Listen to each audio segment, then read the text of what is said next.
It's Tripp Harrison, Twiford Funeral Homes in Manteo, North Carolina, and Elizabeth City, North Carolina, coming to you with another video in our series, When Someone Dies.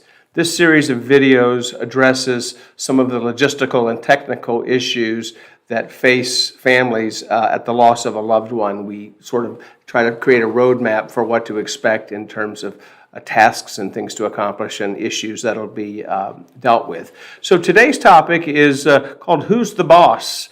And it basically addresses the issue of who's in charge of making funeral arrangements when there are multiple family members.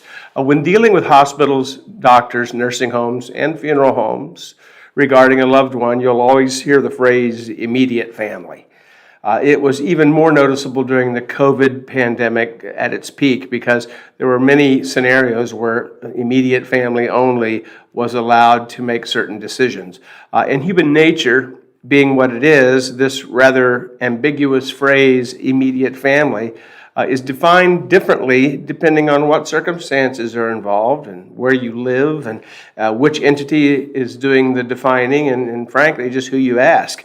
Obviously, the intent behind this term is to indicate the closest member of the individual's inner circle, which typically is what we think of as the biological family. But the use of family in the phrase suggests that blood relation trumps or even eliminates those who do not share a blood relation with the individual involved. For example, a spouse is, in most parts of the world, considered the top of the list in terms of immediate family, yet the spouses are not blood relatives, at least they aren't supposed to be. So in this discussion, we will attempt to clarify the terms immediate family and next of kin as they apply to the passing away of a loved one.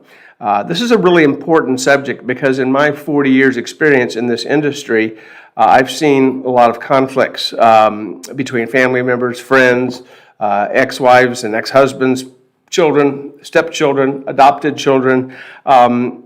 They were rooted in their perceptions of who was in charge or who was making the decisions as to who would be invited to family-only events and who is responsible for paying funeral expenses and things like that. So I've seen fistfights over who takes the cremains after a cremation. I've seen screaming matches over who gets to ride in the funeral home's family car, permanent family feuds over who was supposed to or not supposed to attend the funeral or services. And the quick answer to these issues is to be less objective and more open to interpretation. So as for making decisions regarding the funeral arrangements and final disposition of the deceased, there is a hierarchy of authority. Again, what to do with grandma's body after she's gone is an often controversial subject. It's not uncommon to have some family members vie for a nice funeral service and a proper burial in a cemetery, while others may feel like a direct cremation with a memorial service sometime later on at a communal location makes more sense. Sometimes these posthumous decisions are made based on the costs associated with the funeral options, especially if there's no life insurance involved and there's no prepaid funeral arrangements. The family's ability to afford the funeral expense may directly affect the type of disposition that they select. So regardless, let's look at the pecking order in who's in charge of funeral-related decisions. First and most obvious is the spouse, if any, of the deceased. This refers to the legally married spouse, not long-term boyfriend or girlfriend, not fiance, not common law marriage, a legal spouse. Even if they're estranged or separated, the spouse is at the top of the list in decision making. Now, they may choose to forfeit that role if they're estranged in some way, but legally they are the first line in terms of who's dealing with the funeral arrangements. If a spouse does not exist or is unwilling or unable to make a decision regarding the arrangements, the next in line are the adult children of the deceased, if any. And in the event there's more than one child, and there's a disagreement among them, the majority will make the call on what disposition that there is. In the case of two children disagreeing on disposition, the matter can, if necessary, be pursued through legal channels, but siblings of the deceased then would fall next if there are no children, or if the children cannot make an arrangement. However, it's extremely rare that the differences of opinion on final disposition get this contentious. More often than not, disputes are about what to do with the arrangements, and they're worked out by the family with some compromise, so it's not something we encounter very often at all. The most awkward arrangement conference I've ever been in was when I had an elderly man who had passed away, and there was no spouse. There were 3 children. They were all in their 50s, mid-50s, I would say, and they were trying to agree on their father's arrangement. Now, the father had a $100,000 life insurance policy, and this was back in the 1990s, and that was quite a bit of money. It's still quite a bit of money today. And 2 of the children wanted to have the father cremated, and the cremains divided into 3 urns for each of the kids. They would plan an informal celebration of life at a later time. The 3rd child, the eldest, and the one bearing his father's name, was by all accounts still very close to his dad until the end.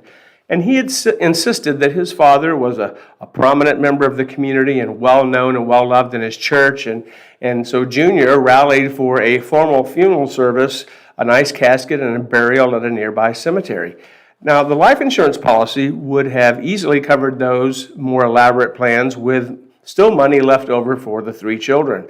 But there would not be as much left over as if the direct cremation option was chosen, which is much less expensive and doesn't involve burial property and things like that. As I listened to them discuss this situation, I learned that Junior was a very successful business person, and the other 2 were in a much lower income bracket. Presumably, the 2 who wanted direct cremation knew that there would be a greater insurance payout to them after funeral expenses with the cremation option. In the end, Junior offered to have the funeral and burial he thought was deserving of his father, and he paid for that they agreed to pay for that out of the funeral proceeds, and then he just let the other 2 siblings split the remaining insurance funds between the 2 of them, which goes to show you that good people will find fair solutions to problems, and it turned out to be okay, but I was a little uncomfortable in the beginning as to how this was going to work. Lastly, when a loved one is cremated, there is now an option to divide the cremated ashes, or cremains as we call them, into smaller amounts and place them in smaller urns that we call keepsake urns. Here's a look at a few of the keepsake urn options. They come in different sizes. Some are as small as about the size of a silver dollar, and they go up to sizes about the size of a salt shaker or pepper shaker. And they come in beautiful varieties, just like full-size urns do. And it makes it possible to allow all the immediate family members and even close friends to have an extremely personal memorial of the person they cared for. Many families choose cremation, have the majority of the cremains placed in a large urn, and then place that urn in a cemetery space, burial space, or into a niche, which is like a mausoleum but for cremated remains, while reserving a small amount to put in several keepsake urns to give to the children, grandchildren, good friends, etc. The closest people in the inner circle of the deceased. These sorts of options really eliminate the infighting and bad feelings between the survivors and make the recognition of the passing of the loved one what it should be, a tribute to someone who is deeply loved and will be missed. There are options for arrangements that you may not be aware of when you go in for a conference with the funeral director. At Twiford Funeral Homes, we have a staff that's extremely experienced, and we have a lot of options to offer to those of you who are in northeastern North Carolina. And across the country, there are many family-owned funeral homes that also have very creative options to help everyone feel like their personal needs and wishes were honored while at the same time preserving the tribute to their loved one. I'm Tripp Harrison. Please like and subscribe this channel, like this video, subscribe to this channel, and please share this with anyone you know that's facing a loss at this time. Please leave your comments in the sections below, and we will be happy to address any subject you think you'd like to hear more about, the logistical side of the funeral industry. I'm Tripp Harrison, Funeral Director with Twiford Funeral Homes in North Carolina. Thanks for being with me, and I'll see you next time.